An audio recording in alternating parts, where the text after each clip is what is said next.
Unmute. Okay, so now, Tina, there was something, do you remember during the week I said to you to remind me about talking about something today? I wanted to mention it. The council? Yes, that was it. So that's one of the things anyway. So today I want to tell a couple of stories.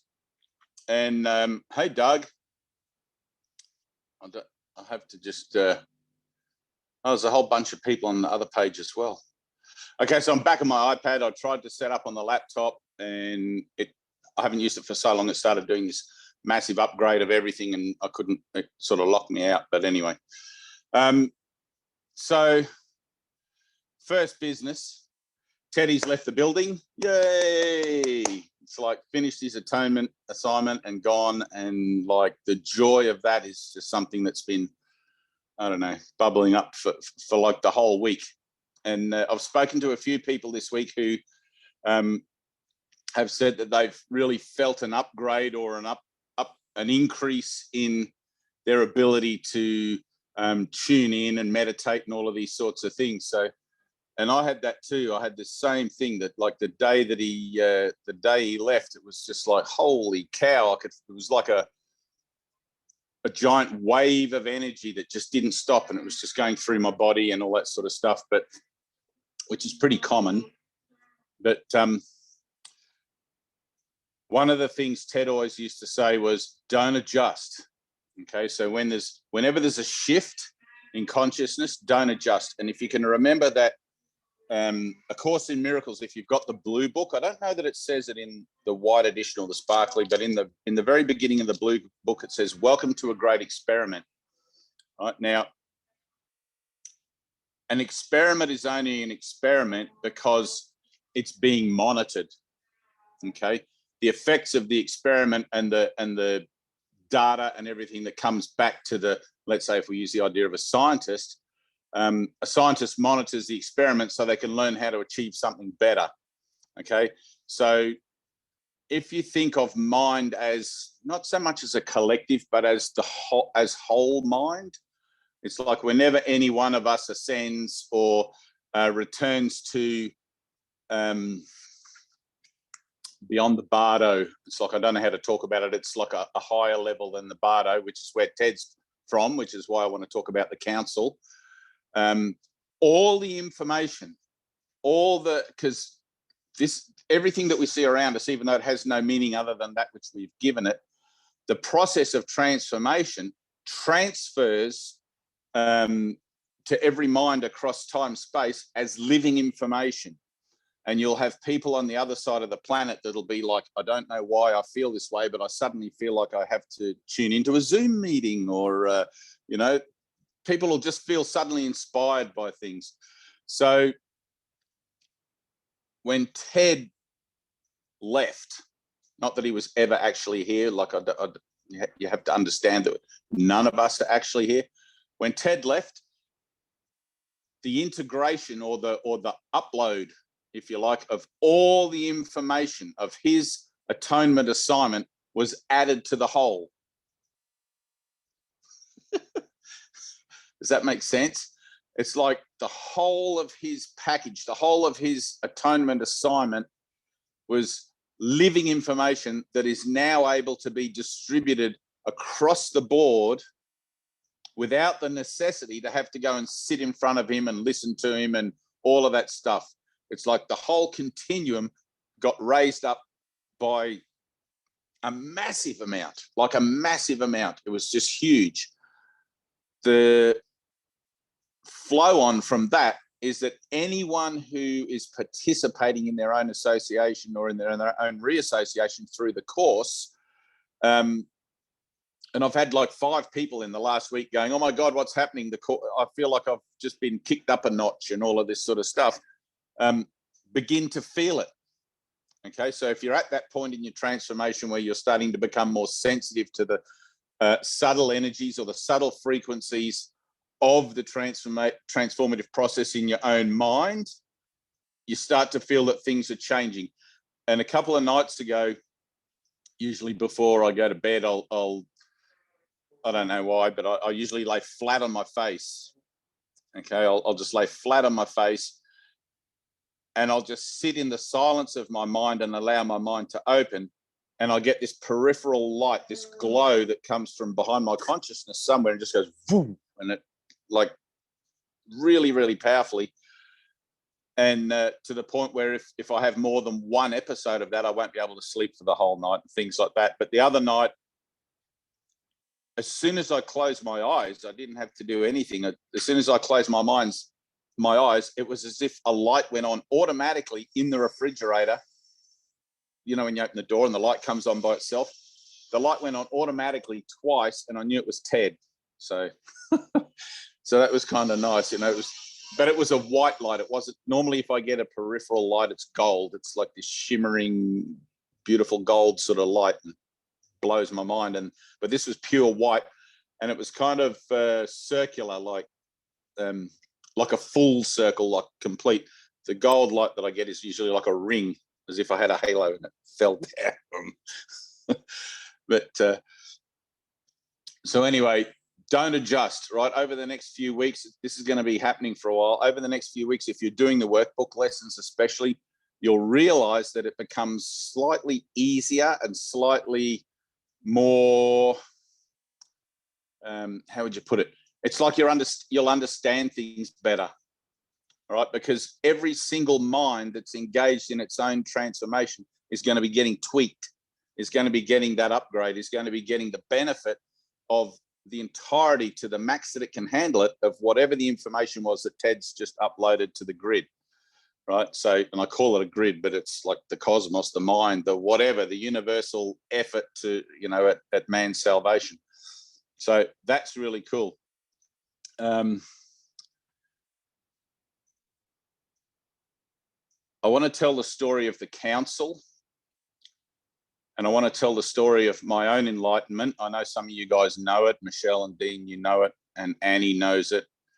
And I don't know who else is on here. Hang on, let's flick the pages. But anyway, I just want to tell the story first of the story of Ted and the council, because there's a part in the text, and I have it somewhere here. No, I don't. But there's a part in the text where Jesus is talking to Helen, and he says to her, "You've been weighed in the balance and found wanting."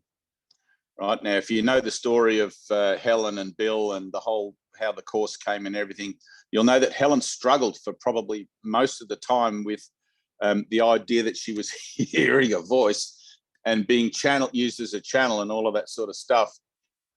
And the idea that she would hear that voice means that the voice comes from somewhere within her own mind. It's like Jesus says, the kingdom of heaven is within you. But that voice comes from somewhere within her own mind that she's unaware of, or was previously unaware of, up until the point that she started hearing the voice. Okay. Now, the moment that you have your first light episode, you'll be like, what was that? It'll be like something completely new in your consciousness that previously you were unaware of, and you didn't know was even capable of happening in your mind. Okay. So if you want to look at your mind as having levels, I don't like the idea of levels particularly, because it tends to suggest gradients or, you know, but if you can look at it as having compartments, perhaps. So Jesus says in the course, I stand halfway between God and man in case man's prayers fail temporarily. Okay, which means Jesus is lending his strength, his spiritual strength, to us in our prayer to make our prayers more effective, purely because we've dumbed ourselves down so much, right, and densed our cellular activity down so much, our cellular light activity, because the body is the whole thing that we associate with, to such a point that we're almost totally miscreative. And at sometimes it seems that we can be going backwards in the idea of our creativity, right? And if you've ever been in a complete, total state of depression, you'll know exactly how that feels. But so Jesus stands halfway. Now, where Ted is, and I'm kind of guessing at this because I've experienced two other states or 2 other places out of what I would say my conscious awareness of myself as this avatar thing with hands and feet. 2 other states, or 3 actually, but 2 that I can really talk about.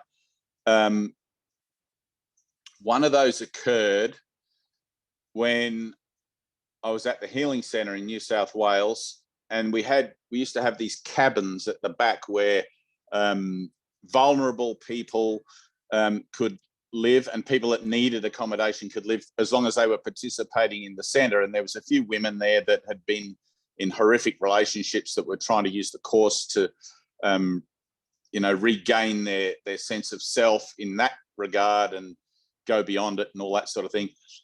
But generally, I think there was about 6 or 7 little cabins, and I had a camper van that I used to use, and I'd come and go from the centre and take booklets out and meet people and do workshops and things.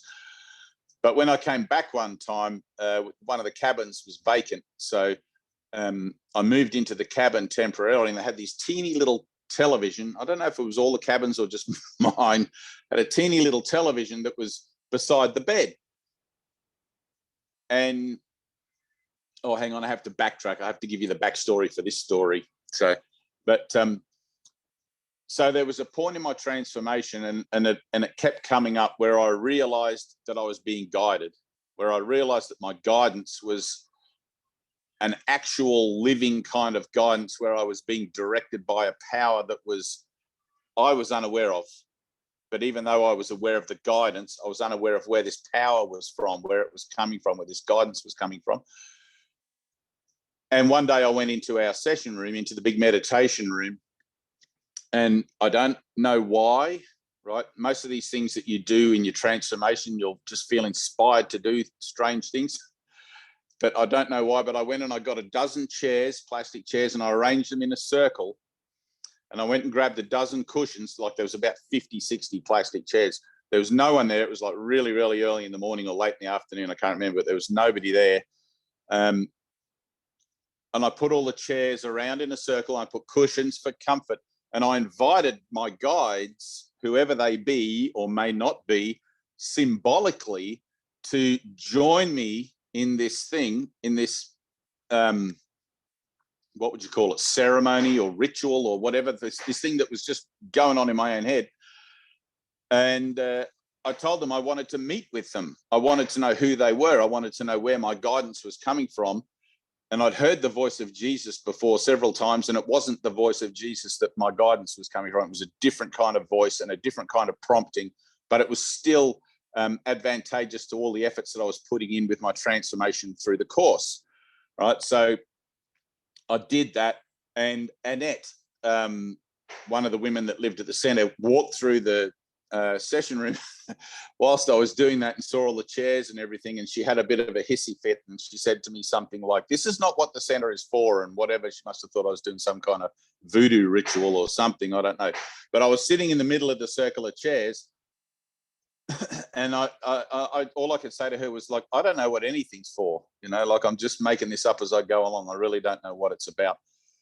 And she sort of walked off, Anyway, that night, okay, I'm in my cabin and I was watching just something on the little television before going to bed.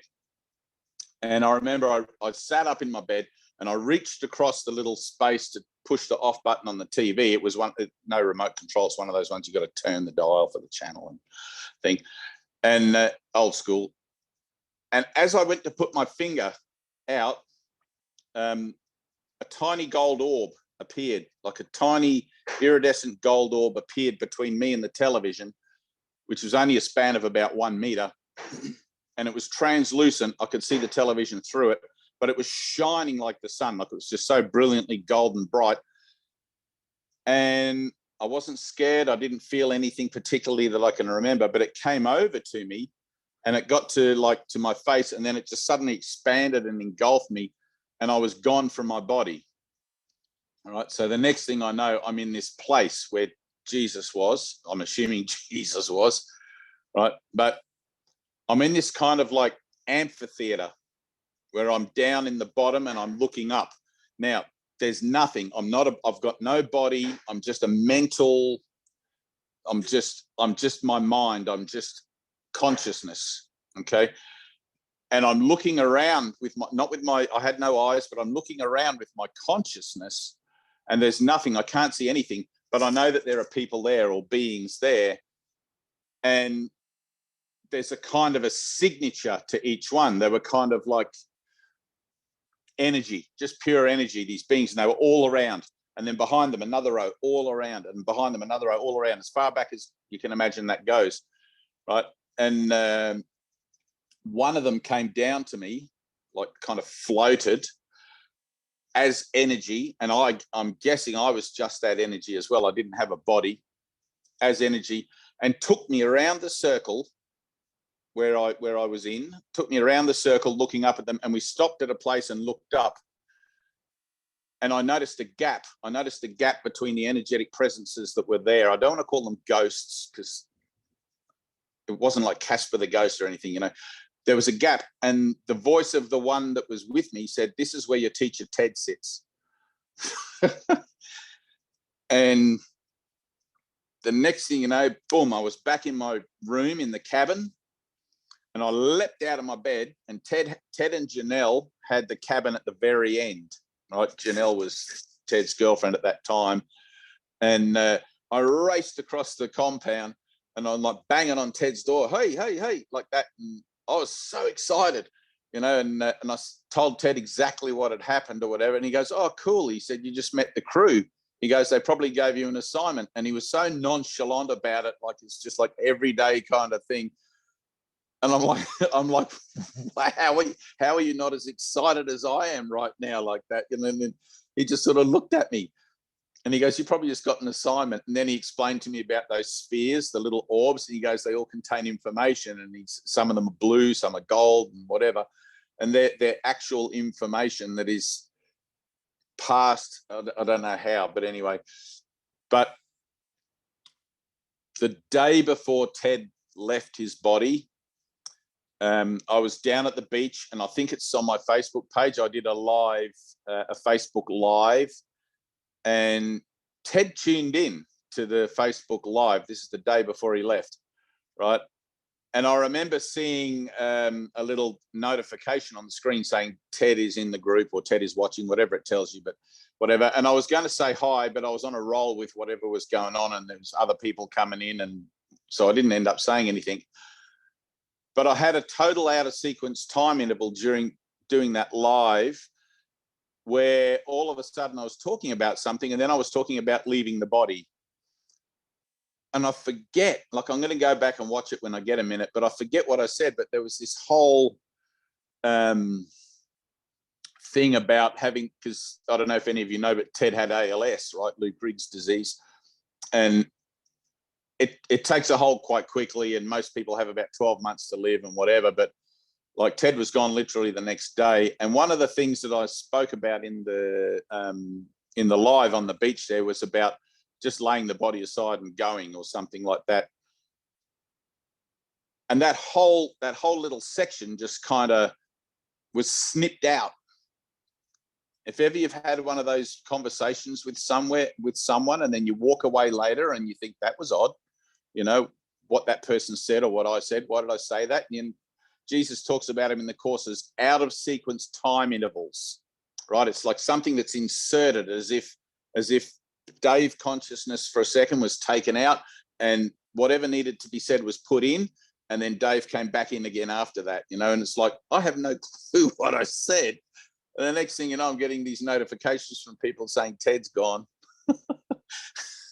It was like a catalyst, you know. So the beauty of it is, and the information that I got was that Ted's back, you know. And we had a brief discussion about a week before that.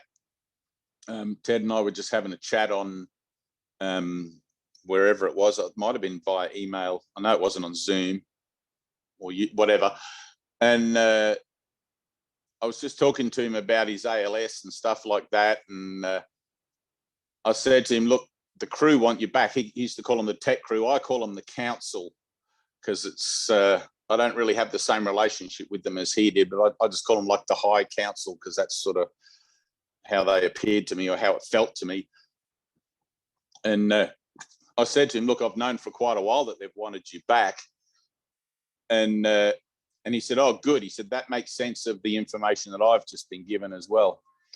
So Ted is now in his seat, or now in his place in that circle, the circle of atonement, which I'm just going to call it. And the information that he's had or compiled as part of that experiment is now being disseminated. All right. So allow that and keep an open mind to that in everything that you do with your course studies, doing your lessons, interactions in your relationships, because more has been added. Okay, more has been added. There is a greater availability of light now than ever before.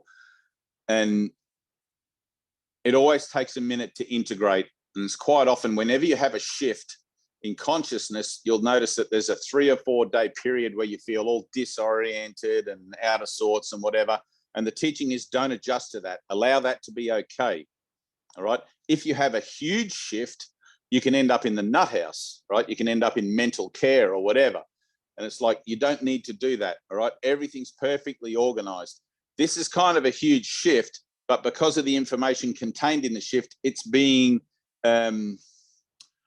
offered over an extended period to allow for all of those people who are in the catch up or in the speed up to be able to take advantage of it.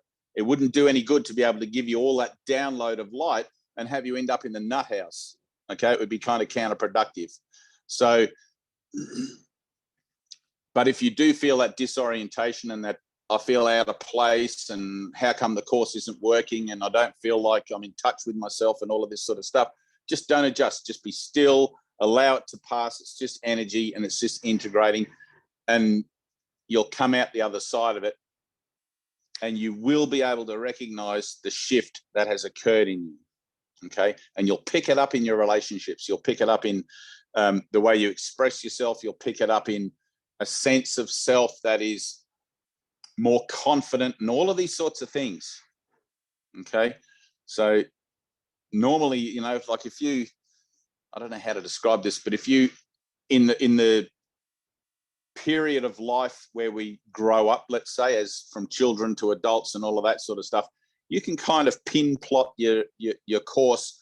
I reached this level of maturity here. I grew up about something there and this and that and the other. And you can see that it takes a long time to get from being a little kid to being a capable kind of adult association where you think you can meet the world on equal terms and handle your own affairs and all of that sort of stuff. Usually by the time, and guys are slower than women, but usually by the time, as a guy, by the time you're 35, you should have a handle on it, right? This download is akin to all of that in the space of a couple of weeks. Okay. There is learning that is going to be available that is a lifetime of learning, or half a lifetime of learning from Ted's experience on earth through the course that is going to be made available to you guys. Okay. And me. It's like I've been all over the place since his passing. It's like I've been trying not to adjust, and like I had a complete topsy-turvy this morning with a couple of people on another chat page. And I thought, oh well, I fucked up that one, you know, but not every relationship where you're attempting to heal your mind about something is a winner. Sometimes you just got to walk away and then come back to it later, perhaps. But anyway, but you notice these things. You just notice yourself feeling out of sorts. Anyway, so that's that story. Okay. If you do feel like you want to make contact, just remember it's prayer. Okay. If you want to meet your guide, if you want to meet a manifestation of the Holy Spirit or whatever, I mean, I've been walking along places and all of a sudden I've heard a voice say to me, go in here, do this, you know, and stuff like that. And I've got to the point in my life where I just listen to it and I just do what it says. I just go in there and do that. And something always occurs. And to the point where, and I think this is in my book, but one day I was walking back from meditation, or I was walking from meditation. We finished our meditation for the morning. And it was a really big, a really deep one, like it was a 3-hour meditation. And I was walking into town to meet guys to get coffee, and I heard a voice just said to me, and I was walking along the beach, okay, and to the left is my ocean, and I'm walking up towards town, and to the right is these sand dunes that are like 30 feet high with sand dune grass on the top. And I heard the voice say, go up into the sand dunes here. And I'm walking along, I want to get coffee, you know, I'm walking into Byron Bay, I'm supposed to be meeting people, and I heard this voice go up into the sand dunes. And there was a moment's hesitancy, and then I thought, nah, I'm going to go up into the sand dune. So I scrambled up this sand dune. I got to the top of the sand dune. I walked into the dune grasses about 10 feet, and there's this young girl with a knife, like cutting her wrists. And like there's no one else around. She's in the bush, in the shrubbery there. And I just stood gobsmacked for a second looking at her, and she was looking at me. And trying to make this story shorter here, but anyway, we ended up sitting down having a conversation, and eventually she handed over the knife and felt safe, I guess, handed over the knife. And I said to her, look, let's go back to the healing center. It's just down the road here. And I wanted to palm her off to some of the women who I thought would be better able, because she started talking about this abusive relationship, better able to relate to her and perhaps her to them. And we did that. And about 6 months later, I got a postcard. She was in London. She had this whole abusive boyfriend thing going on, whatever. 6 months later, I got a postcard. She was in London. She joined a ballet troupe, and she was doing what she actually really wanted to do in life. And it was just like really beautiful. But when I was explaining to her about the course, and just in not so much explaining it, but talking to her sort of like in couched course terminology, she said to me, she said, oh my God, I used to think like that. And then my new boyfriends told me I'm crazy and tried to talk me out of it and control me and blah, blah, blah. And she sort of like reached the end of it. But the information is that accurate. You know, the information is that accurate. When you tune in and you hear and you listen, it's like that beach is 6 kilometers long. And I hear a voice in my head that says, go up into the sand dunes here. You know, I couldn't see over the sand dune. I didn't know what was up there. Could have been a block of flats, could have been a herd of elephants. I have no idea what was up there. You know, it's that accurate. So when you tune in, all right, with this thing that's going on with Ted, your ability to tune in and to hear is going to be increased. It's not that the guidance is ever not accurate, but your ability to hear it and to interpret it, right? Because it's got to come through the ego, remember, right? The ego corrupts everything. So sometimes I've had information or guidance come in and it sounds like a load of gobbledygook and I just disregard it. I can't make heads or tails of it. And sometimes it's really clear. Usually it's clear after meditation. And sometimes during meditation, I've heard things during meditation as well. So anyway, that's that story. I don't know if I got off track there at all. I think I was talking about something else, wasn't I? But anyway, yeah, all perfect. So, and the other story I wanted to talk about was my enlightenment. All right. I've had, and this occurs a few times. All right. So online, there's all these groups, and there are, just as much as there are groups that advocate A Course in Miracles, how great it is and everything, there are other little groups of naysayers that say it's the work of the devil and whatever. And the Course is actually on the Pope's top 10 list of satanic works. I think it's number 3. I don't know what I know, right? It's funny. Donna's laughing. It's funny stuff. But I don't know what the top 2 are, but I'd like to get a hold of them because I bet they're really good. But so I tell people this story when, you know, when you meet people and they say, oh, I'm a not an anarchist. What is that called when you don't believe in God? Atheist. And they say, oh, I'm an atheist. I don't believe in God, blah, blah, blah. And I always tell them, look, I'll let you have that. I'll let you own that you think you don't believe in God. But what I'm going to add to that is that you probably just don't believe in God based on the thoughts about God that you've come across so far. Okay. The ideas about God you've come across so far. And people invariably end up asking me, how do you know God's real, blah, blah, blah. So I tell them my story, and it's like it's an incredible biblical style story that is invaluable. And it's like, I want to tell it on here because you guys are going to carry it, right? And when you leave this Zoom meeting, you're not going to be able to go anywhere in the world without that you're going to remember that I've told you this story, and what you do with it from then on is up to you. Okay, you can deny it, and you watch, your ego will try to deny it. Your ego will try to be, oh yeah, but maybe, blah, blah, blah, right? Ego loves to do that, likes to sort of wash everything down and soften it and like lessen the impact of it. Doesn't matter, the ego's days are numbered. But so when I was 32, I was living by myself in a house out in the country. I had a part-time job.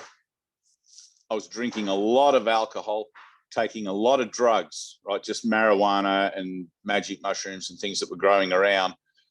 And I'd moved to the country to try and get away from the nightclub kind of party boy lifestyle that I'd fallen into up in Airlie Beach, which is north of here. It's like a tourist town. I knew I couldn't go on with that. I'd already had a suicide attempt and woke up in hospital and all of this sort of stuff.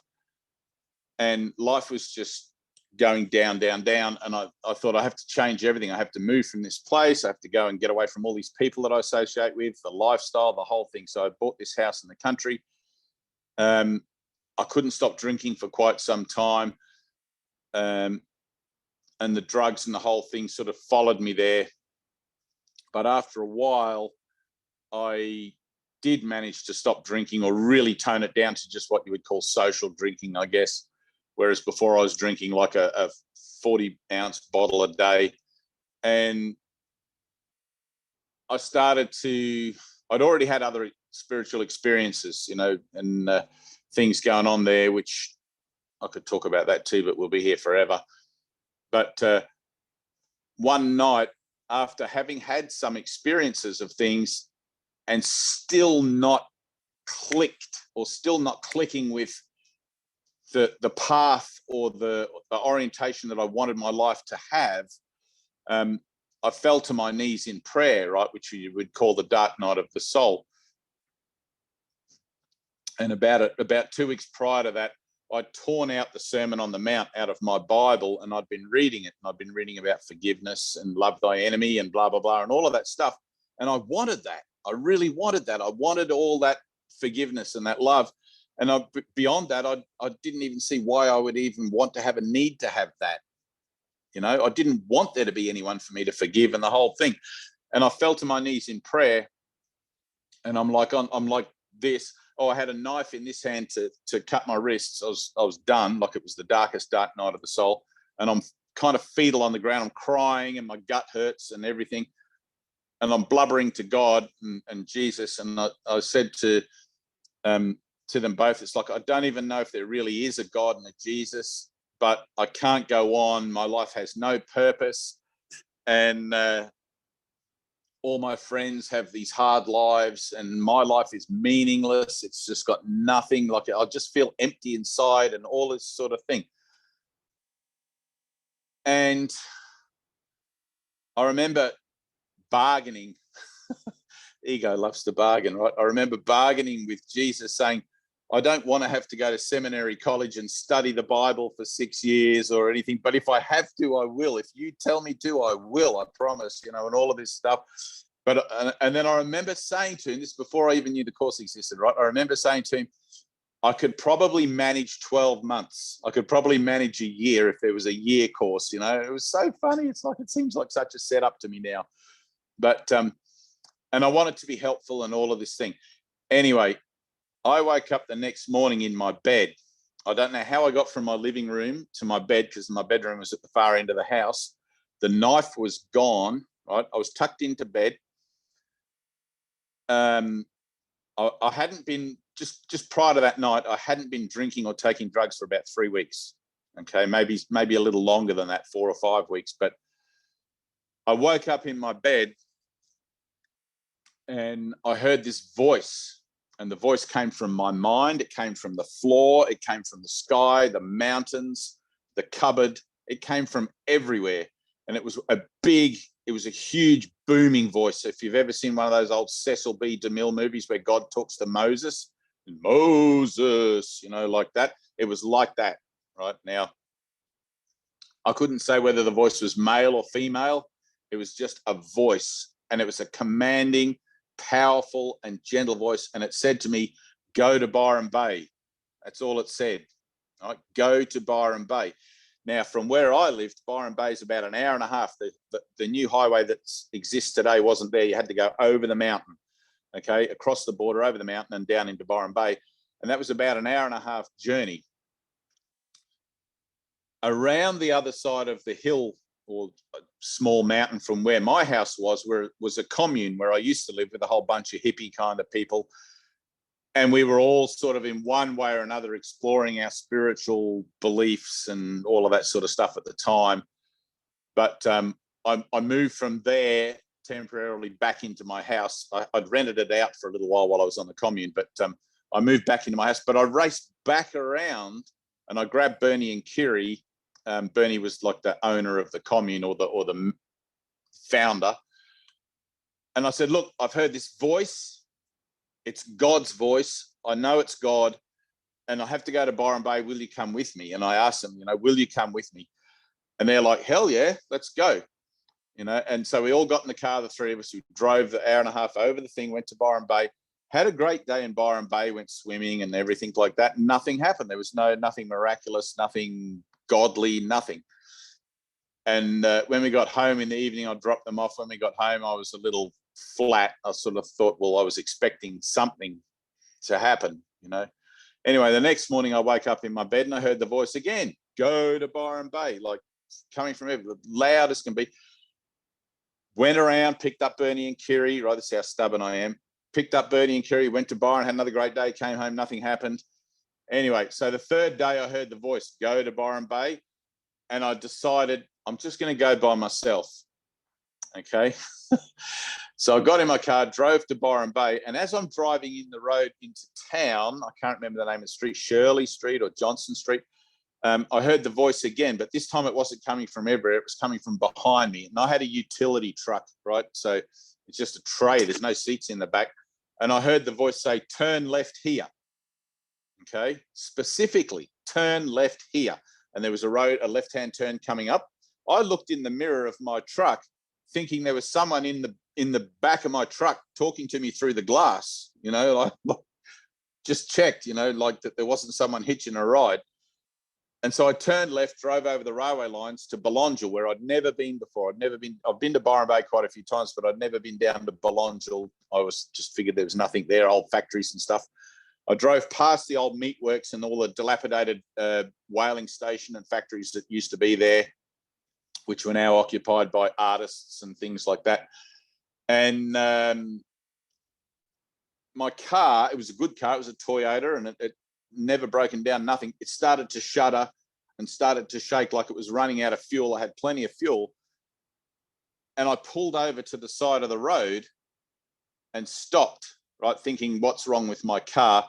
And right where I stopped, I looked up out of the windscreen, looked up, and there's a sign, Miracle Center. Right there, right where I stopped, Miracle Center. And it occurred to me, this is where I'm meant to be. So I got out of the car. I walked around to the front door. It was about probably 8:15, 8:30 in the morning. And there was a woman who I now know to be Susanna Double, sitting on there's a little stone wall out the front. And the Miracle Center was part of the old whaling station, and it had been converted by some guys, and it was in the process of being converted into a church, meditation center, resource center, and all that sort of stuff for spirituality.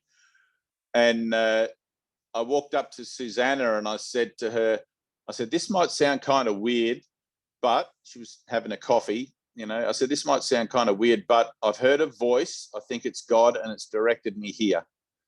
And she said to me, that's not weird for this place. She said, just go inside and listen. And everything seems just so matter of fact, and to me, it was just, my mind was on the verge of blowing out. I didn't know what was going on. Anyway, so I walked inside, and straight in front of me was a kitchen, which was under construction, like a big commercial sort of kitchen. To the right, there was like a library and an eating area and some other rooms at the end I couldn't see. And to the left was this huge blue carpeted room, right? It was a really big room, about the size of an average person's whole house. And there was all these white chairs and everything in there.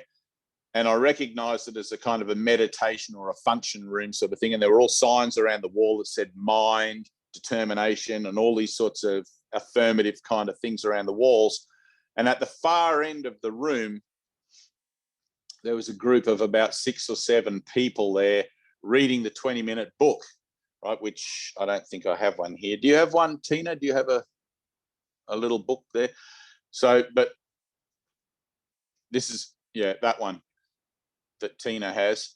But the 20-minute book, in essence, is the reviews of the first 50 lessons of A Course in Miracles, which I believe you guys all did last week and had a kind of a powerful time with it, which is good. So, but anyway, I'd never been there before. I'd never heard of A Course in Miracles before. I didn't know anything. I just walked in and listened as I was instructed to do.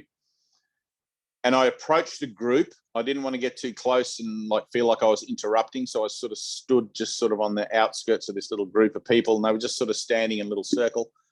And they were reading aloud from the 20-minute book, the reviews of the first 50 lessons. You know, like I see only the past and all of those little sort of reminder lessons. And if you don't know, the first 50 lessons encompass the whole thought system of the course, okay, in a nutshell. And they were laughing. They were like hysterically laughing, like not just like giggling. They were like full on laughing. And I was looking at them and I'm listening to what they're reading. And I'd already been familiar with like some of, affirmations, advanced soul. What's that woman's name? Susan Day or whatever. Books like that, and that's about all I'd ever read. Eckhart Tolle, maybe. And I thought, why are these people all laughing? And I looked at one particular guy, Bodhi, and he'd had a stroke. And if you've ever seen a stroke person, they're a bit like that. He was drooling out of the side of his mouth and laughing hysterically. And I thought, these people are all insane. God sent me to a nut house. That was my thought. And in that moment, I guess because I've been reading the Sermon on the Mount, I made a decision in my mind. I don't know what this is. Don't judge it. And in the moment that I instructed myself not to judge it, all those people vanished, disappeared, just like in the blink of an eye, gone. And I was looking at a blank wall, the blank concrete wall, that vanished, boom, gone. And I could see all the houses, flowers, trees, and everything outside.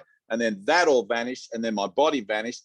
And I found myself back in eternity, okay, as pure spirit, back in reality, one with God, I and he and me, not separate from God, but also not, I don't even know how to talk about it, but I was me, but I was also of God. I don't know if that makes sense. Everything was just this golden, shimmering light and this beautiful sense of being protected and warm and cared for and nirvana. It was just everything. And it was the only way I can describe the experience was like having an orgasm that just continually increases without ceasing. Just it never stops getting more and more and more. The vibration and the extension of that love was just so overpowering. And I questioned it. Okay. I said, what is this? This is me, just as pure mind. What is this? And God spoke to me and said, nothing exists. And boom, the next thing you know, I'm back in the healing center in Byron Bay, laying face down, which is why I sometimes lay face down at night before I go to bed, laying face down at the other end of the room. I didn't know how I got to the other end of the room, but the room was now packed with people, right? Over half an hour had gone by. And that whole experience of my enlightenment lasted about 5 seconds, maybe 4 seconds. I really couldn't tell you, but half an hour had gone by on earth. And as I stood up in my body, I noticed there was about 40 people standing around me, all holding hands in a big circle, waiting for me to come to, reanimate the avatar. And as I stood up, I was looking at this elderly woman who would have been in her early 80s, I guess. I don't remember her name now. And all of a sudden, I was washed from the feet upwards with love, just unconditional love. Just, I loved her just beyond anything. There was nothing other than that love. And I embraced her. I went over to her and I embraced her. And then the next person in the circle, I went all the way around the circle and embraced everybody. And I was on that high, that love high for, I don't know, probably 3 or 4 weeks, just solid. I couldn't stop laughing. I was just this laughing fool. I'd be driving along, I'd be laughing. I'd be sitting having lunch, I'd be laughing. I'd be, and I couldn't stop it. Sometimes I would laugh for 3 or 4 hours, and I couldn't stop it. And I remember the story of the laughing Buddha, where Buddha couldn't stop laughing. I don't know if anyone's ever read about that period. Buddha went through 7 periods, seven cycles of his enlightenment or whatever, but that was the only thing. And I remember listening to something by Osho, I think it was, once he talked about when you see God, you won't be able to stop laughing, and I couldn't, I literally could not stop laughing. But I want you to know that story. You can find other stories of other guys that have had experiences of enlightenment, and Da John and all these sorts of guys. But this is my living testimony. Okay. And now it's yours. Okay. God is a fact. God is a fact. It doesn't matter what the world tells you. It doesn't matter what your mind tells you, what your thoughts about it might be. God is a fact. Okay. And God loves you unconditionally more than you can possibly even comprehend. It is so impossible to comprehend it. It's beyond, the human conscious mind is limited by the nature of its own idea of itself. And it's only when you're willing to let go of the idea of it, of what you think you are, that you can come into an availability of light that will show you the truth of yourself. And man, it's, when I found myself back here, I didn't want to be back here. It was it seemed like the worst thing to be back in the world. But then I remember making that deal with Jesus about learning for a year and, being helpful and everything. And I'm like, okay, I've got to do that. Sometimes I wish I'd just left that little bit of the prayer out, but then it may not have happened that way. I don't know, but I definitely didn't want to come back, and I realized in that the world is a total dream. It's an illusion. It's a fabrication. It's not our reality. Our reality is spiritual. It's spirit. We are the being of light, not each a being of light. We are the being of light. We are the light. So it's hard. You can't describe it. You can't really talk about it. You can allude to it and you can sort of make reference to it, but to try and transmit exactly how powerful and beautiful and anyway,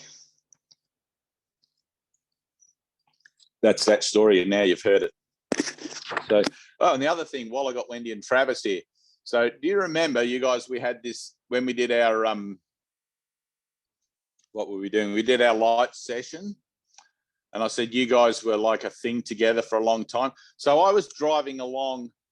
I think I was taking the dog to the beach like the next day or the day after. And I was just recalling a few things about the light session.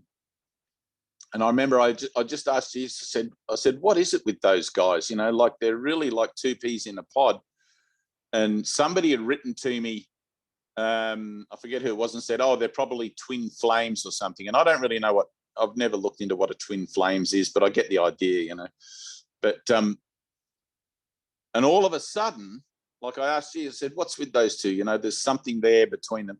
All of a sudden, I got this whole image in my mind of Babylon. Okay, so there was a river. There was these terraced sort of buildings that are going along the edge of the river. There was plants and flowers and trees and everything. It's like Egypt. It was like way, way old, like biblical, Old Testament. And I saw you guys there. You guys have been together since then, since You've been a thing. You've been an item. You've been like an association that keeps drawing itself back to each other since that time, right? Since the time of the pharaohs. At some point, it wasn't in this incarnation. At some point, Wendy had an experience. Wendy had an experience of something that showed her that God is singular, and has been trying, or I'm not sure how to express this, but has been guiding the relationship between you in that way, like even perhaps unbeknownst to her or unbeknownst to the both of you. And Travis, you're still catching up to Wendy, right? So it's like when I said to you guys in that healing that we did last week, it's like you'll feel it. Wendy's been offering something subconsciously, like this always happens, like you're always extending the light of your mind subconsciously, that dates back to such an old time in you that it's not that you have to find that in you, but it's like, I would say to you, just sit with it. Like if you do a meditation together or something like that, ask to be shown what it is that the catalyst for your healing is going to be, and it's going to be right back to that point. All right. I don't know how to express it, but at some point, Wendy had an experience. She got it, and she's been trying to pass it on to you somehow. Right. But when you have every incarnation, you get a mind wipe every time. You just sort of like start from scratch, and you have this amnesia, and it's like, I don't even know if I believe in past lives. I don't even know if I believe in reincarnation. I don't know anything, you know? So it's like, but you can be shown everything through the Holy Spirit if you ask, and you have to ask specifically. So I guess what I'm trying to say is like to ask. Okay. And it's like, I know for a fact it's going to be painful when that comes up because it is so old. And I've had, you can ask, where's Michelle down here? Michelle's had like 1,000-year-old women inside of her, or 1,000-year-old memories come up and literally screamed. That we live out in the country here, and I'm sure that we're 20-minute drive to the city. I'm sure people in town heard her screaming. And as a release of those old associations, that she's not even aware of how far back they go. All right. But it's not pain from this lifetime. She hasn't had that much pain in this lifetime. She's not releasing all of that burden from this incarnation. It's like when Jesus says, what's 10,000 years for they have come? It's like, well, 10,000 years to me is a hell of a lot, but it's only because I'm in time.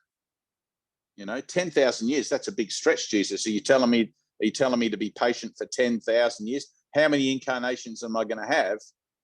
You know, it's like reincarnation in itself is not true, just as the world is not true. None of it is. All right. None of it's so. It even says in the back of the course is reincarnation. And in the true sense, no, it's not. But yet we still find ourselves with these memory patterns of things. And if you've ever stopped to ask yourself the question, why am I the way that I am? You know, you might notice that you have a social faux pas or a ism that you're not particularly proud of or whatever. And you're like, why the hell am I like that? Where did that come from? Right. And you can't find a catalyst in this incarnation for why it is that you're like that. But these things get carried over because if you fail to learn a lesson in a past lifetime, it's going to remanifest again in this one and push those buttons and bring that to the surface. And you're going to be like, why did I even say that to that person? That was really mean. Or why did I, you know? So try to think outside the box. Try to think that just because I'm experiencing something in 2022, whatever, and I've lived for 40, 50 years, whatever, that's the range of your experience. It's not. You're connected with everyone and everything, and the range of your experience goes back to, in the temporal frame, goes back to the beginning of time and to the end of time. Okay. All we're doing is collapsing time by bringing cause and effect together through putting our finger on our nose and accepting atonement for what it is that we see as our ongoing cycles in our lives. Okay. It's the same repetitive behaviors, the same repetitive responses, the same repetitive input or what do you call it? Stimuli that trigger us and pushes our buttons. Okay. And in that, we can collapse all that time.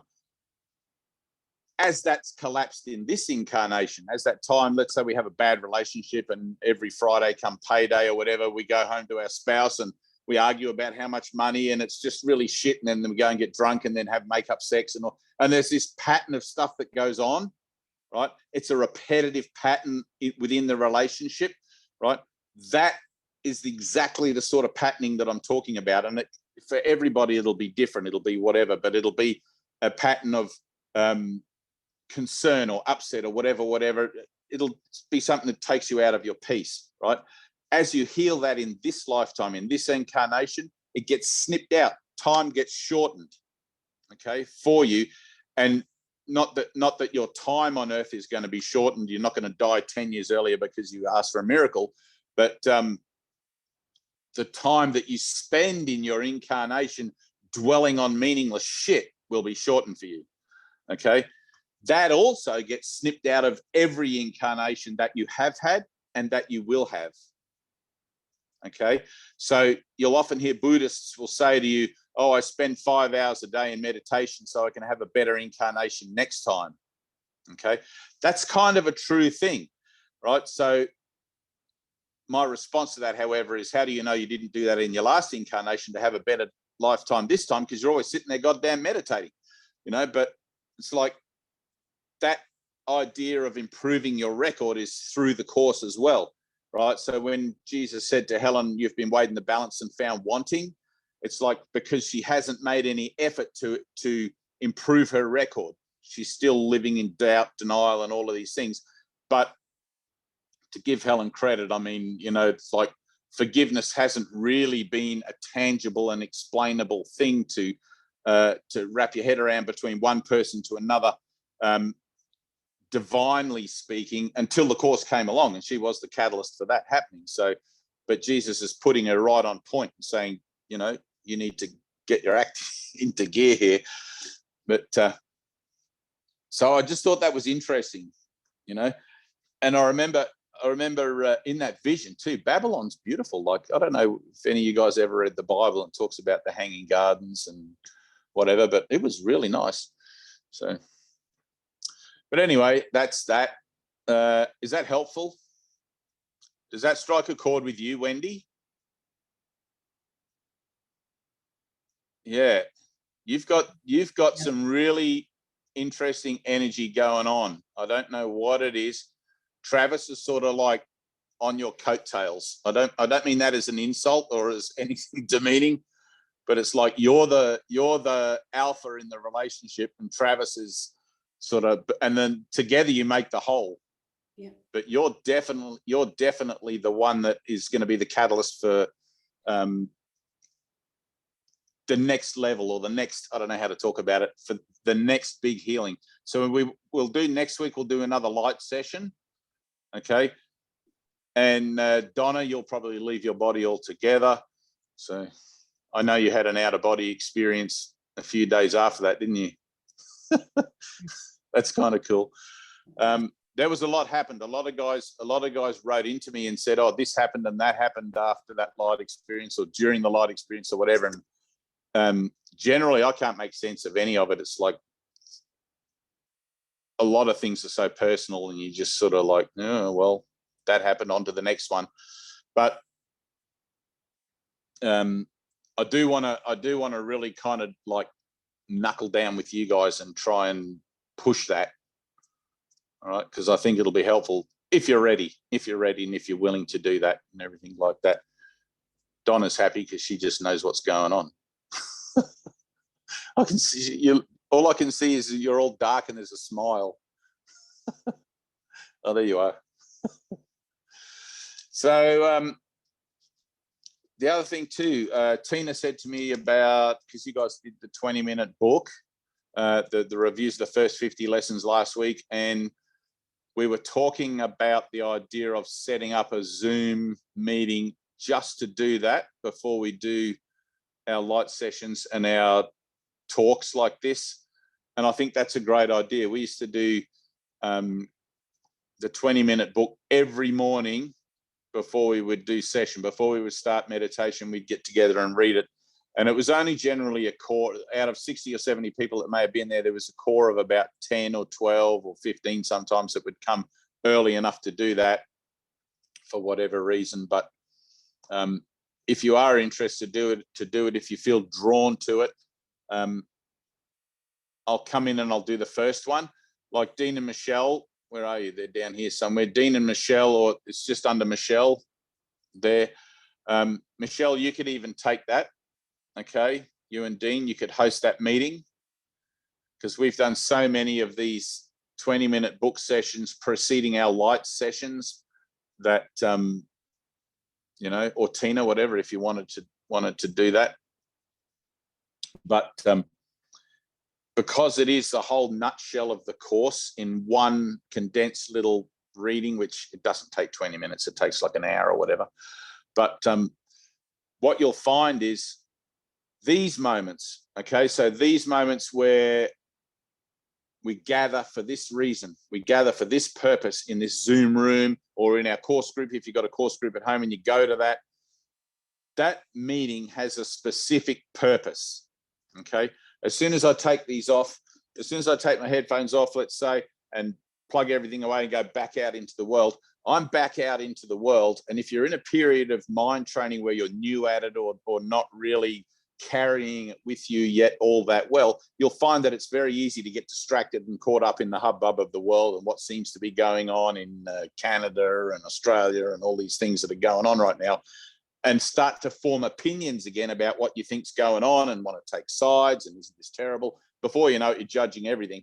And then when you come back the next day and you read your 20-minute book again, you know, those reviews of the first 50 lessons, it's just like, oh, it's like all of that just goes off your shoulders and you're like, oh, that's right. There is no world. I'm not interested in what's going on in the world. And you sort of remind yourself all over again of the fact that somewhere I've made a decision to give up the world and follow Jesus, right? Give up the world and follow Christ. And you let go of all those concerns again in the realization that salvation is your function, not fixing the world, not trying to change things out there. It doesn't matter what seems to be going on in there. You know, all those people that were on the Titanic, they couldn't have stopped that sinking if they wanted to. All right. They hit a goddamn iceberg that was as big as the Empire State Building. That ship was going down. The world is going down. All right. Jesus says the world is old and tired and without hope. Okay. And I always like the line, you know, make hay while the sun shines and seek the Lord whilst you have breath. All right. It's important not to get caught up in the hubbub of the goings on of the world, but to use the hubbub of the goings on of the world as the catalyst for your own personal healing and atonement in your Christhood. Does that make sense? Everyone nodding? Anyone doing this? Dean's got 2 thumbs up. Tina's having a conniption. I just got to go over to the other pages. Oh, Bethleen. We've got a Bethleen, Terry, Susan, iPhone, Doug. Sorry, guys. I've been on the one. I have to scroll across. Angela. Hey, Heidi. iPhone, Karen. Hey. Oh, we got more pages. Oh, no, that's it. That's cool. So, doing the 20-minute book is invaluable because you just start your day off so well. You just start your day off remembering your purpose, remembering how to source your guidance, remembering how to integrate that guidance with your thinking and everything else like that, so that you're constantly in the correction for whatever temporal thinking wants to creep in and tell you that something's going on, because there's actually nothing going on. There is no world. All right, we're awakening from a dream, and the only proof of the pudding for that is going to be your own experience of that. Right now, I've just told you my experience. I've just told you the story of my enlightenment and many others. And you may have, let's say, like, I don't know how to talk about this, but enlightenment is the top of the mountain, right? You can't, there's nothing in time and space that you can experience beyond that. And I've had people that have been on DMT trips and things, and they tell me, oh yeah, but I went to another dimension. And it's like, well, there's nothing beyond being one with your creative source. But there are many revelatory experiences that you will and should have along the way if you're doing these workbook lessons properly and applying them to the activities and the things that show up in your relationships that piss you off. Okay. And the more pissed off you get, the happier I become. Does that make sense? The more upset you get about shit, the more potent your prayers are going to be. Right? If you're continually, this is why I always tell people, allow yourself to be open and vulnerable. Stop defending yourself. What are you trying to defend against in a dream? If everything is just God, if God is everything, and you're here to learn that through the lessons that are being presented, what the hell would you defend yourself against? You'd just be like, yep, come at me, whatever. Life, come at me. Okay? But some things, and it's usually the people that are closest to you, family and friends, are going to piss you off. And because you've given them more emotional loading than other things, you know, just someone at the supermarket, if they say something rude to you, you'll just be like, yeah, whatever, rude person. But if it's your sister or your brother or your wife or your husband or whatever, and they piss you off, man, you go, you know, like it's a loaded thing. It's there. How could you betray me? How could you say that to me? And we have all this sort of stuff going on. Those are good opportunities. They're great opportunities for healing. Don't waste them. Okay. Those are perfect. And the angrier and the more upset and the more grumpy you get about everything, let it stew. Let it really drag you down into that dark place that you're really trying to avoid because you want to be seen as the right kind of person. Fuck that. Let yourself go down, have the conniption, have the bloody heartache and the heart attack and the everything else, and get to the nitty gritty of it, where when you actually go to your knees in prayer, you're going to well and truly mean it. Okay? Because lip service in prayer is nothing. Okay? How many times I've got up from prayer and thought to myself, nah, that was rubbish. I didn't really mean that. You know, and then those times when I've got up from prayer and you just feel it within yourself, God damn, that was a good prayer. I really meant that. That was powerful. You can feel it. You can tell the difference. There's this kind of sense of things, you know, that has integrity and it has heart and it has all of this, you know. So don't waste those times. And I don't know if has anyone got any questions or anything. I don't think there's anything. I've really got more to say. But can you see everybody, Tina? I can't. I've got to scroll over. I can. Yeah, I can see everybody. So if you have any questions, Heidi G, hello. There's a Heidi. She's new. Karen, have you got a question? You look like you're waving your hand. No. Doug's usually good for that. No. All right. Well, I think we're done then. I don't know if anyone's got anything else. Now's the time. Speak up. Don't worry about seeming foolish. If you feel like you want to ask a question, it might be a dumb question. There's no such thing as a dumb question. Okay. Like whatever's going on, just out with it. I remember when I used to sit with Ted in the early days and I wanted to ask him all these things and the room was full of people and I'd feel like, no, I'll go and see him in private after because I didn't want to feel like an idiot, you know, but so Doug, you got some. I really resonate with what you're saying about things being stepped up. It really feels this past week, I couldn't have said it better than what you had said. And being with it and of course not judging it. And I'll just reiterate a little bit about what you said. And then when we are with it and possibly get it, that transformation, the prayer is so much richer, deeper. There's no word for it. It seems more present. And I just wanted to say that, to comment on what you had said. Yeah, it's true, man. It's true.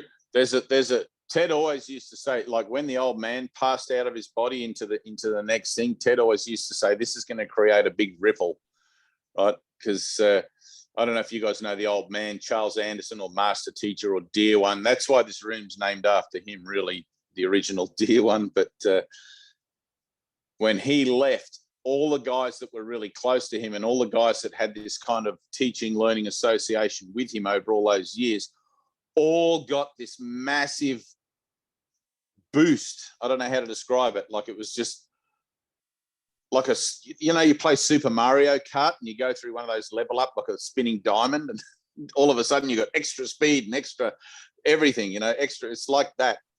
So, but the trick is not to waste it. Okay. So like Dean, remember the other week when we were talking about, and you said you had all this energy, and I said to you to offer it back to the Holy Spirit. You were trying to figure out what to do with it. You were just so happy and so joyous and so like you couldn't believe it. And I said to you, give it back to the Holy Spirit so you don't waste it, right? Because the goal of the course is inner peace, perfect peace, where not necessarily like spiritual elation or what's that word? Rhapsody, whatever. That's a true thing. It happens.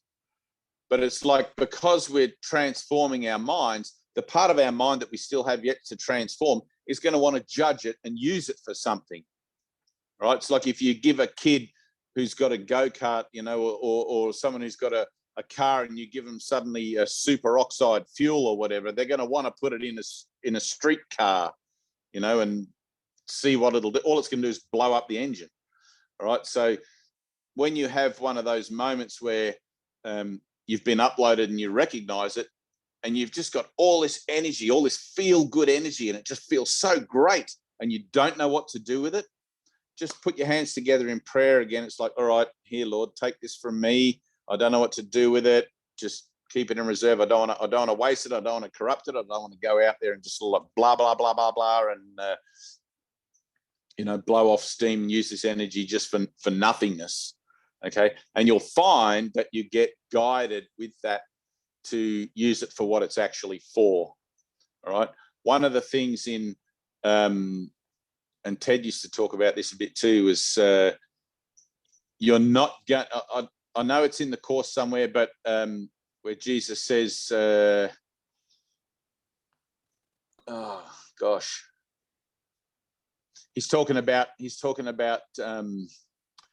having an experience or giving you an experience, because Jesus is in charge of revelation and stuff like that, but God's, the illumination of the mind is completely up to God. And I think Jesus is talking to Helen or Bill and saying, you're not ready yet for an experience because you would just waste it. Your mind's not sufficiently trained and purified enough to be able to use the light of that experience for what it's actually for, which is to extend it. All right. So the ego always loves to examine everything and turn everything into a kind of a identity hashtag, Oh, I had an experience. And like, if you go into your local newspaper, you'll have all these people in the back. I'm a clairvoyant. I'm this, I'm that. All those people have probably had an experience at some time in their life, and they've turned it into part of their determination to be human, right? They've turned it into a kind of there's more. Okay, there's more than that. Don't stop. If you get a gift of clairvoyancy, that's great, but keep going. Don't suddenly have this moment where you realize that you can see things about people, whatever, and then set yourself up as something, because you're just going to rebuild another identity. All right, keep going beyond that. Everything is just a stage along the path, but until you're ready, until you're not going to be scared by what happens to you, and believe me, the first time something true that happens, it is kind of scary, because it feels like you're being sucked out of your body. It feels like there's this kind of, like you're going to lose control or go completely insane. But on the other side of that is an experience, right? And in the East, they call it the void, when you're meditating and you go into the void. And a lot of people stop short of the void because of the terror, right? It's literally terrifying. Like, it's that tiny moment of terror that it talks about in the course, where all of a sudden you feel like you're going to be out of your body or out of the universe.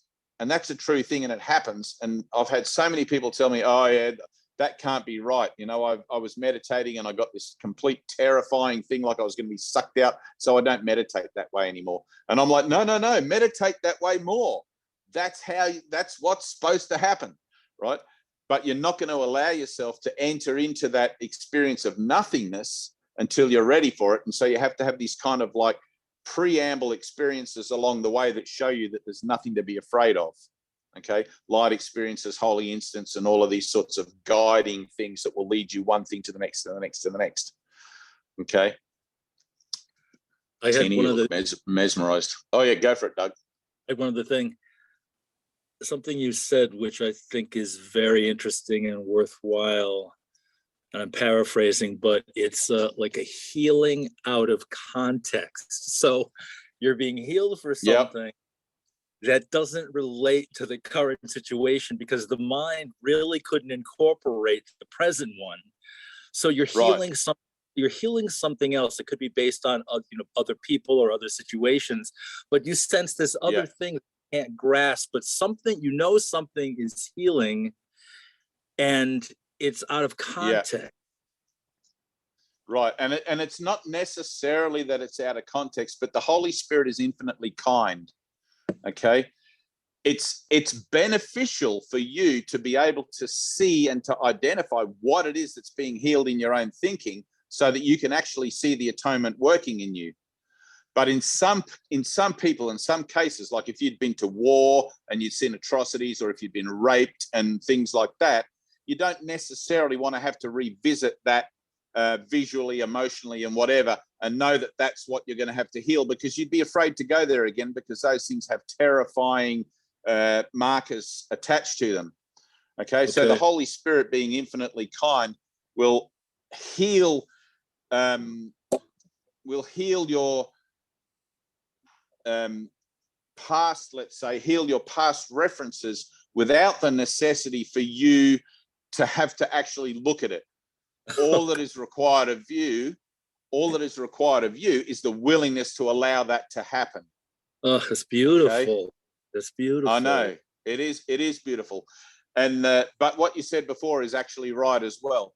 There's gonna be moments, I've had 2 or 3 of them, where I've recognized this upwelling of energy, and people would often say, oh, it's an anxiety attack or a panic attack or whatever. And I know better than that now. I know that there's no such thing as a panic attack or an anxiety attack. There's just energy trying to be released.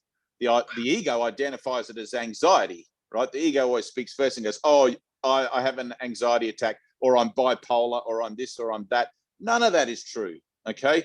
The whole thing that's going on here is transformation.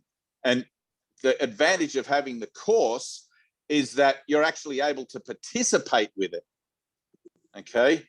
And you're actually able to get yourself out of the way of it and allow it to happen, and not have to suffer the rigors of putting a stop to it.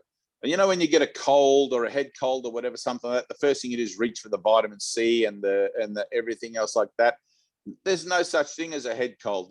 There's none of that. There's transformation occurring. We're literally living in the resurrection. Okay, but because the ego always speaks first and always speaks for fear, oh no, I've got a head cold, there must be something wrong, right? Somewhere at some point, you've asked for healing, you've asked for truth, you've asked for something to make your life seem reasonable to you, and the universe is attempting to get it through your thick head by showing you that it's got your back. And all the human being does is go, oh no, I'm going to have some vitamins, I'm going to have an aspirin, all of this sort of stuff. And if you do, that's fine. You can't, there's no judgment about it. I mean, you come to this, I go through things all the time, and it's like right now I'm doing this thing with my wrist. I have this, or not today, actually, it's a lot better, but this thing where I had a splint on my wrist, and I went to the hospital, and I bent my hand all the way back, like down this way, and it's been in traction for a bit, and you just do those things. Sometimes healing looks like it looks on the physical level, but you're always encouraged to allow it to be miraculous. But if you cut your finger, just put a Band-Aid on it. You don't have to hold it up to God and go, God, I've got a cut on my finger, I need a miracle. It's like, come on, man. Some things you need miracles for, and other things it's just like everyday stuff. So you will be healed according to your willingness to allow that to occur, and to extend that to others. Okay, so with the idea of forgiveness, let's say, Doug, that you owe me $50 and you haven't paid it back, and I've got a grievance. It was like 10 years ago, and every time we meet, and it's in the back of my mind niggling away, and I tell myself, because I'm a good spiritual person, I shouldn't worry about that. I should just let it go. But really, every time I see you, it's still there, right? This thing about Doug owes me $50. So I haven't forgiven it. I haven't let it go and whatever. The Holy Spirit can heal that through my forgiveness. I'm willing to forgive myself for thinking Doug owes me anything.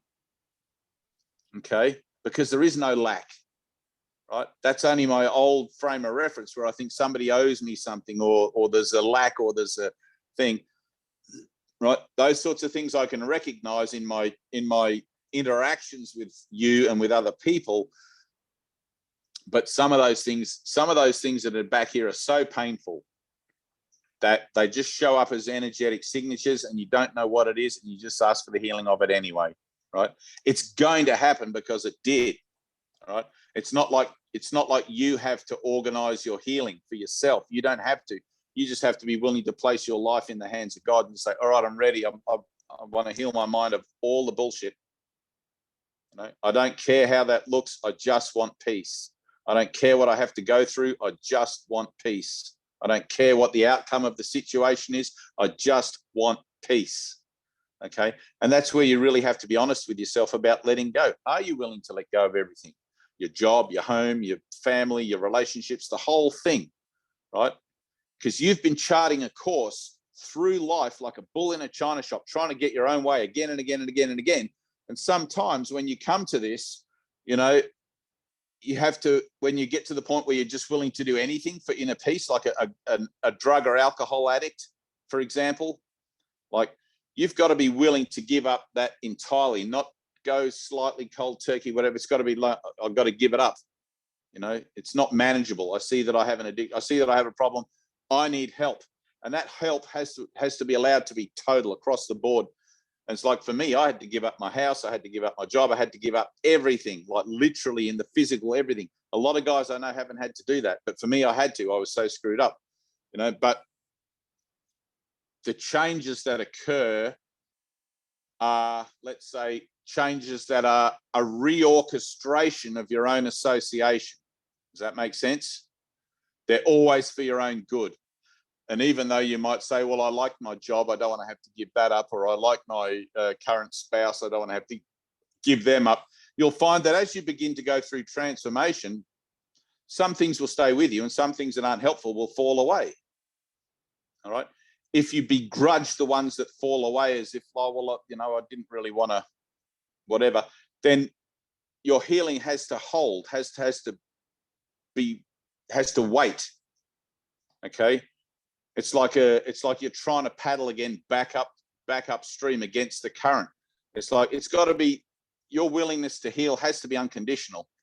Like every situation that you find yourself in, it's like, I'm willing to do whatever it takes in this healing. Okay, in this situation involving I want a miracle. You can't ask for a miracle and then decide how you want the miracle to look. That's not a miracle, right? It's a miracle because you don't know how it's going to look. You don't know how it's meant to look.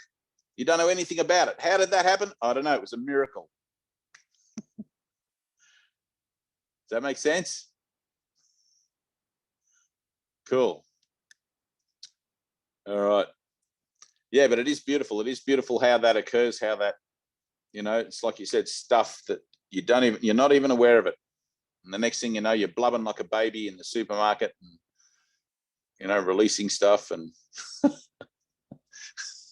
looking at the baked beans. And you don't know what's getting healed. It's just, you just know that it's healing. You've just learned to work with it. You've learned through your own stubborn, you know, you've learned that because you're working against yourself, you're sick and tired of doing that, and you just want to work with it and allow it. You know, you're sick and tired of putting up, you know. So all of a sudden now, when you have an emotional, yeah, that's good. Yeah. All right. Well, that's it. Anyone else? No questions? Anybody? Ida, there you are. Angela. How you going, Angela? Heidi G. Where are you at? I'm British Columbia British Columbia. Uh-huh. in Canada. And Anthea, are you actually there as well? What time is it in British Columbia? It is Just 20 minutes, 25 minutes after 8. in At the night. evening. Yeah, that's right. Yeah. Oh, that's not too bad. And Anthea, I don't know if she's actually there. I can see you there, but I there's am no here, picture. Dave. Oh, you're there. What time is it where you are? You're in England, aren't you? 4:25 in the morning. Oh, you're a good girl. 4:25 in the morning. So maybe we could do these like an hour later or something. So anyway, I'll talk about that with Tina's saying no, Donna's saying no, everybody's no. They're all starting to yawn and get tired. All right. Anthea, you know we're recording these. Have you got any questions, Anthea? Actually, something did occur to me when you were talking about panic attacks and these experiences, because I really did suffer and do suffer with panic and anxiety, and during or kind of when it reaches a crescendo, I always have a feeling of being sucked through into this place of perfect peace. Right. And excellent. I've never related that to these experiences that you're talking about until now. Right. So that's what I was talking about. That's a true thing, right? So there's a threshold. I don't know if you know about black holes. Okay, so the idea of a black hole is that as you approach the event horizon of the black hole, the draw of gravity gets so intense that it sucks in matter faster than the speed of light. So you can actually see yourself, you're out the other side of the black hole before you go in, right? You see all time slows down at the threshold. And then the next thing you know, you're out the other side and you're still watching yourself come through. It's like really hard to talk about. I watched a little YouTube clip of it once, and it took me a few goes to watch it to get the concept.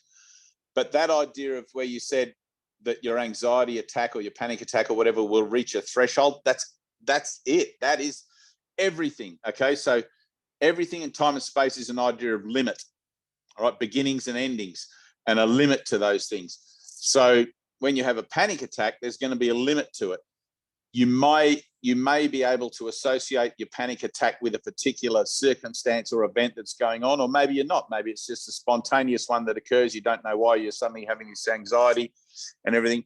But there is always going to be a threshold, and it's always going to be that last second where you think you can't take it anymore and you've got to go and have a whiskey, or you've got to go and smoke a joint, or you've got to do something to sedate yourself so you don't have to feel that panic.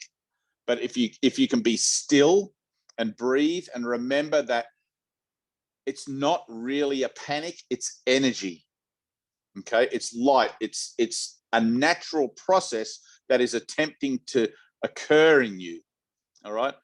And to allow yourself to be still and trust in the Holy Spirit that you'll be okay, because you will be, and you'll pop through the other side, and there'll be perfect peace there. And it'll be that peace that you recognize as being, how would I put this, greater than what you were aware of before, or clearer than what you were aware of before, because all of that energy that represents the panic is the block to the peace, and it's being removed.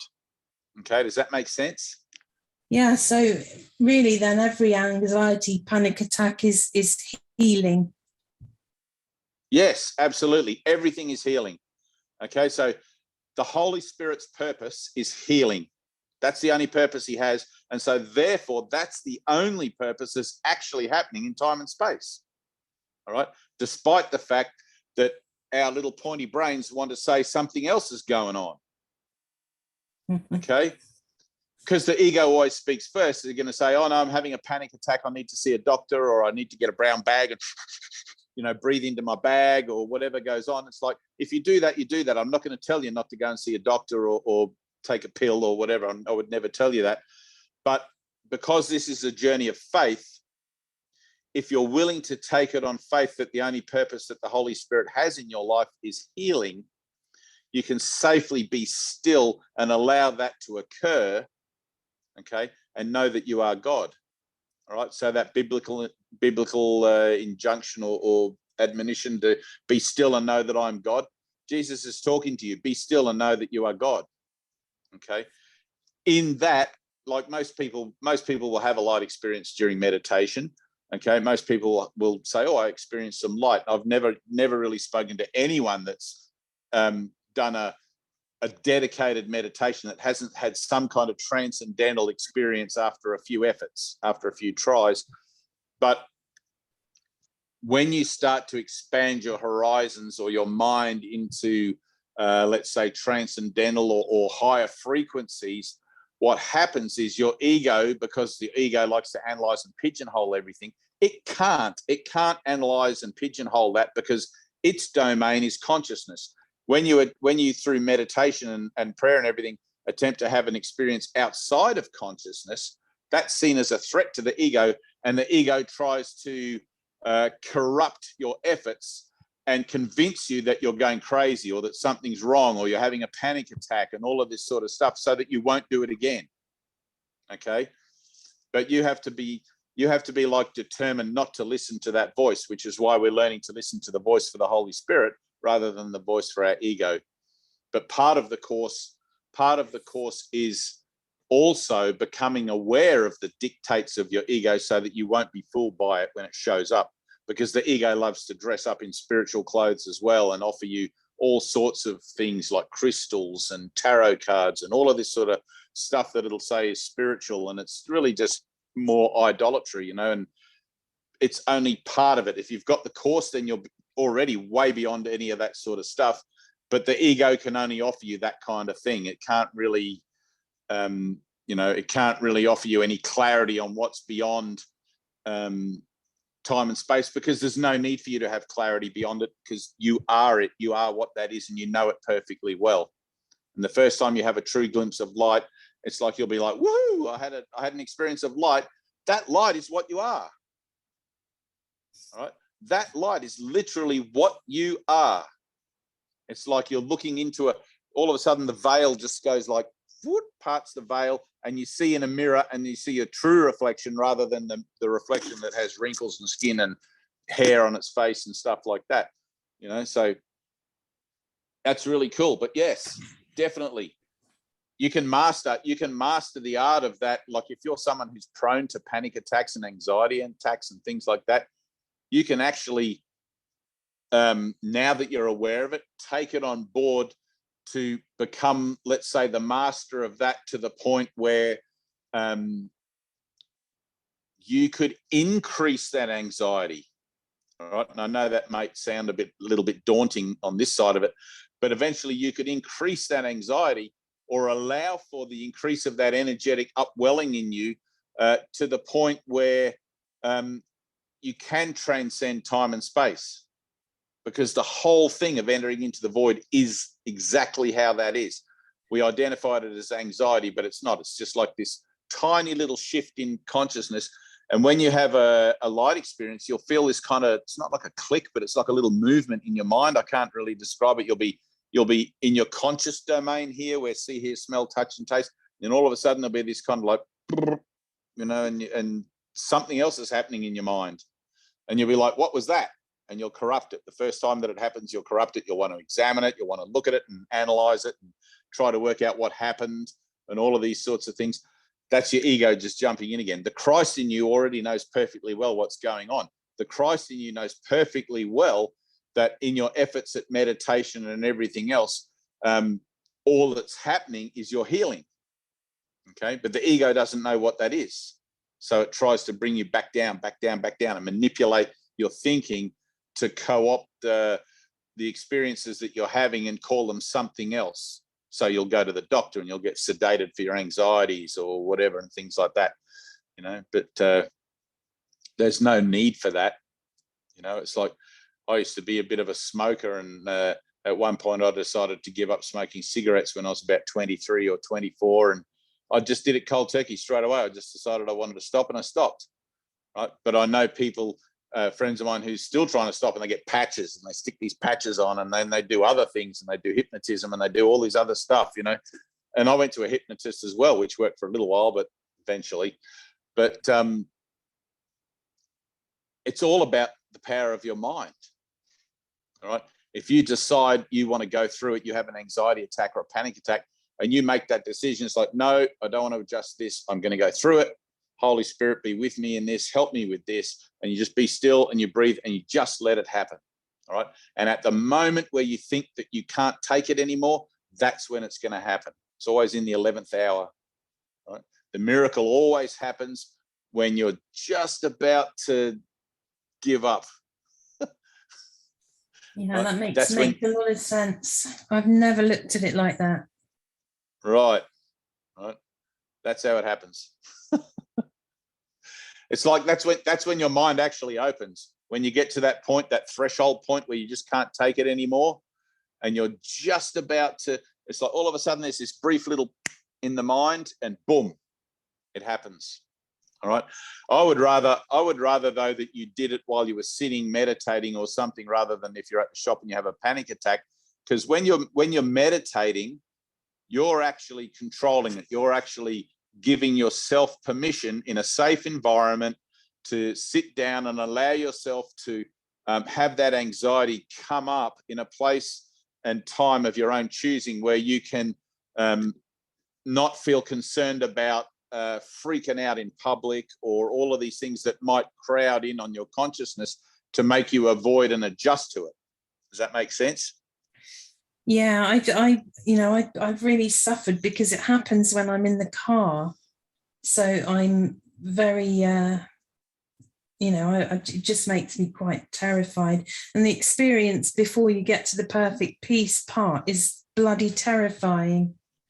It is terrifying. It's totally terrifying. But think of it as a wall. Think of it as a wall. You'll come up against that wall again and again and again until you're willing to go beyond it.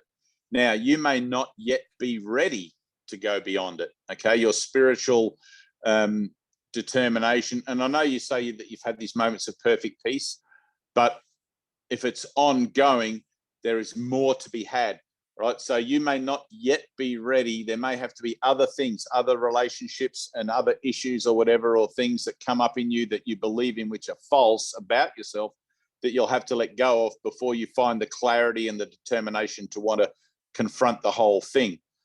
And that's what the 365 lessons are for.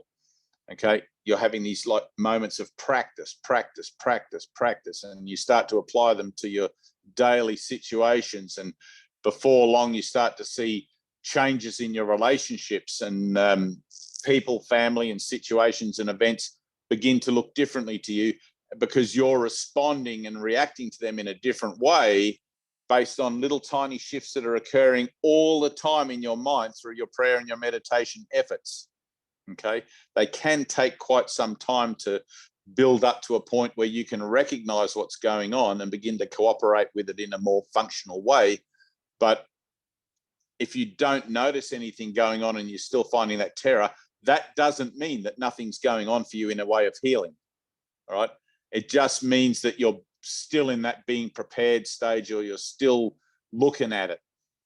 Okay, so I think if you were to make a firm decision that you wanted to confront that anxiety, that you wanted to heal it and whatever, right? And you can't just say it, it can't be lip service. You've got to arrive at that point by yourself. You've got to, like you'll be in the pub or something one day and you'll be having a moment and you'll be like, fuck it, I'm sick of this, I'm doing it.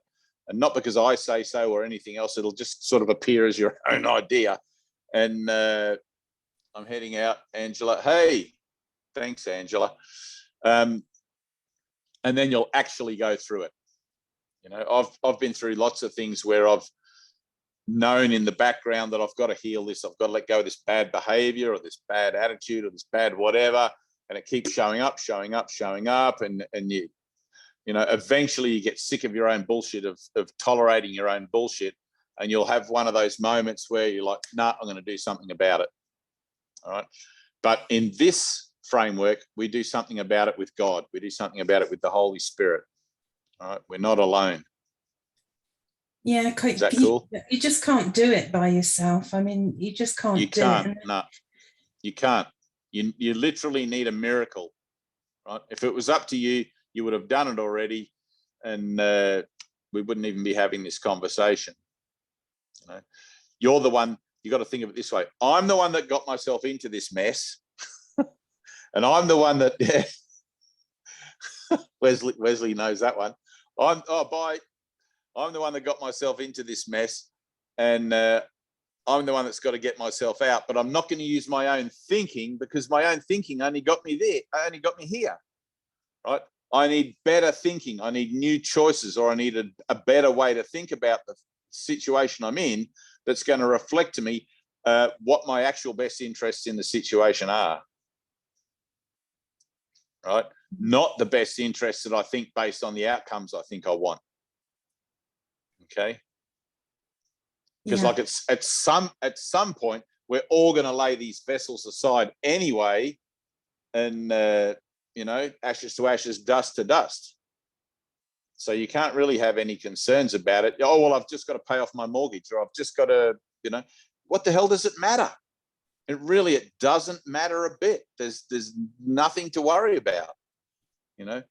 Well, if I don't turn up for work tomorrow, that'll let everybody else down. And, you know, it's like, it doesn't matter. Like, you really got to realize how free you are, right? You are literally so free right now that nothing matters. Absolutely nothing. Whatever excuse you can come up with in your own mind for wanting to put off your healing, it's like, that's fine. You can put it off. You can give yourself all those excuses. All I'm going to do is tell you that those excuses don't matter a bit, right? Any reason that you've got about, I'll look at that tomorrow, or I'll do that another day, or whatever, it's like, that's fine. That's up to you. But time is always against you, you know, tick tock, tick tock, tick tock. It's like, none of those things actually matter. So, anywho, thank you. And next week we'll do another light session. After the one we did last time, man, that knocked me for 6 for about 4 or 5 days. I was totally right. Yeah, I you know, I was talking to Dean about it the other day. Actually,